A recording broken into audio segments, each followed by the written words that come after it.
Today I'm going to be comparing these two KastKing fishing rod holders. This one is just going to be a vertical one, so it's designed for the poles to just kind of sit in there and you mount it on the wall, versus this stand that's going to be designed to actually stand up on your ground for your fishing rods to sit into. Now when comparing these two, the biggest thing for me is the security of the rods themselves.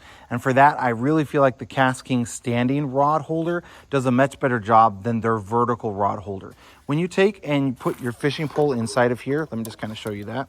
Inside of here, you have to like kind of stab it in there to get it to hold.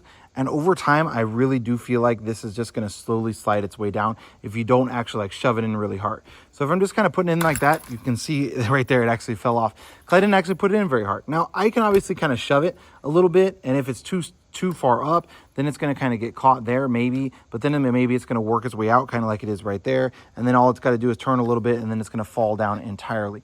Now, with many of my poles, I just have cheaper poles because I go fishing with my kids a lot. So we typically have cheap poles. I'm not too worried about it, but if you have expensive poles, you don't want to take a chance on, did I shove it in hard enough? Is it going to stay in place? Something like that. And this KastKing standing pole holder, you won't have to worry about that issue. Now, I do wish that with this KastKing standing pole holder, they'd actually made it separated and made it bigger around at the base rather than being the two-tiered like they have it here. I'm not a huge fan of that simply because I really feel like they're going to cross each other. So you can kind of see here, I've got this pole here and it's coming over and crossing with this pole here. So if you don't actually get your hooks away from each other, or if you've got a big lure on it, like you can see I've got a big lure here on this fishing pole.